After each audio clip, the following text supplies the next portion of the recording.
সব খবরই খবর নয়। এই চ্যানেলে আজকে আরেকটি নতুন বিষয় নিয়ে আপনাদের সামনে উপস্থিত হয়েছি।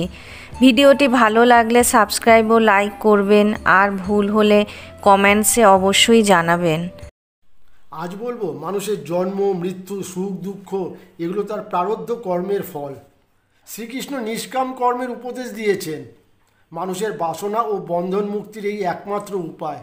যে কামনায় কোনো প্রতিদান থাকবে না, যে বাসনায় কোনো বন্ধন থাকবে না। মৃত্যুর পর ভৌতিক শরীর পঞ্চভূতে বিলীন হলেও কর্মবন্ধন কাটে না। এই জন্যই আবার আত্মা মানুষ শরীর ধারণের জন্য উদ্গ্রীব হয়ে পড়ে। সাধুরা বন্ধন থেকে মুক্ত বলেই জন্ম মৃত্যুর চক্রে আর আসেন না। স্বর্গ নরক পাপ পুণ্য তাদের মাথা ব্যথা নেই। গীতায় শ্রীকৃষ্ণ মানুষকে উপদেশ দিয়েছেন, হাজারো ব্যর্থতায় ভেঙে পড়ো না, একদম নিজেকে কখনো অবসাদগ্রস্ত হতে দেবে না। তুমি যা ভাববে তাই হবে। নিজেকে যদি মহীয়সী ভাবো, তবে তোমার মাঝে যে মহীয়সী আছে সুপ্তভাবে তোমার ভাবনাতে সেটা সাড়া দিয়ে জেগে উঠবে। তখনই তুমি আসল তুমি সেটা ধরা পড়বে। মানুষ একটা সময় ভাববে, নানা কামনা বাসনায় জড়িয়ে অহংকারে মত্ত হয়ে জীবনকে লক্ষ্যহীন করে তুলেছি, তাই আমাদের গন্তব্য স্বর্গ নয়, নরক।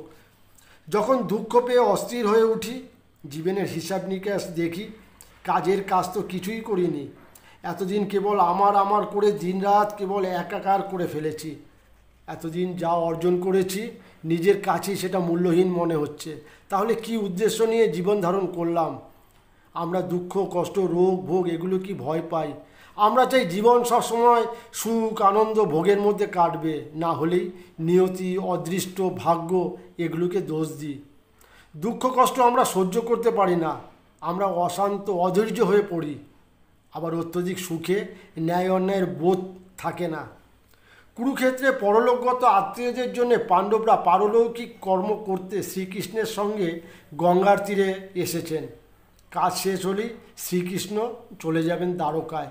এই খবর পেয়ে পাণ্ডব জননী কুন্তী বললেন শ্রীকৃষ্ণকে, তুমি কত বিপদ আপদ থেকে আমাদের রক্ষা করেছো, কখনো বিষ থেকে, কখনো আগুন থেকে, কখনো শত্রুর হাত থেকে।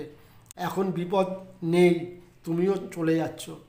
কুন্তী তাই বললেন, এরকম বিপদ যেন আমাদের লেগে থাকে, আমাদের সর্বদা তাহলে তোমাকে কাছে পাবো, তাতেই আমাদের মুক্তি। ভগবান শ্রীকৃষ্ণ এর উত্তরে বলেন, মানুষের সুখ দুঃখ, রোগ ভোগ, শুভ অশুভ সবই আসছে তার প্রারব্ধ কর্ম থেকে। এর থেকে কারো মুক্তি নেই। আমি ভগবান শ্রীকৃষ্ণ, আমারও জন্ম হয়েছে কারাগারে। এই নিয়ম সকলকেই মানতে হবে। যতক্ষণ ভোগের আশা ততক্ষণ কর্ম। আর ভোগ করতে করতে ক্লান্ত হলে ঈশ্বরের কথা মনে পড়ে। ব্রহ্মজ্ঞ পুরুষদের এটা ভোগ করতে হয়। শ্রীরামকৃষ্ণদেব, বিজয়কৃষ্ণ গোস্বামীর মতো মহাপুরুষেরা অসহ্য যাতনা, রোগ যাতনা ভোগ করে গেছেন। মহন্ত সন্তোষ দাস কাটিয়া বাবা স্থূল দেহে শিবপুর আশ্রমে রোগ যাতনা ভোগ করতে করতে হাওড়া থেকে বৃন্দাবনে পৌঁছতে পারলেন না, ট্রেনের মধ্যেই দেহত্যাগ করলেন। পূর্বজনের জন্মের যে সংস্কার, তার ফলে বিদ্যা, ধন, সম্পদ এগুলো তো বিনা চেষ্টাতেই আসে।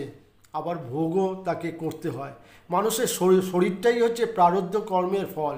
মনুষ্য জীবনে এমন কিছু করতে নেই যাতে বন্ধন বেড়ে যায়। কিছু কিছু মানুষ বয়স হয়েছে, সংসারে সমস্ত কর্ম শেষ হয়ে গেছে, তথাপি দীর্ঘকাল ধরে রোগশয্যায় আছে পড়ে, কারণ তার ভোগকাল শেষ হচ্ছে না। যাদের বন্ধন বেশি, আসক্তি বেশি, তাদের ভোগকালও তত বেশি।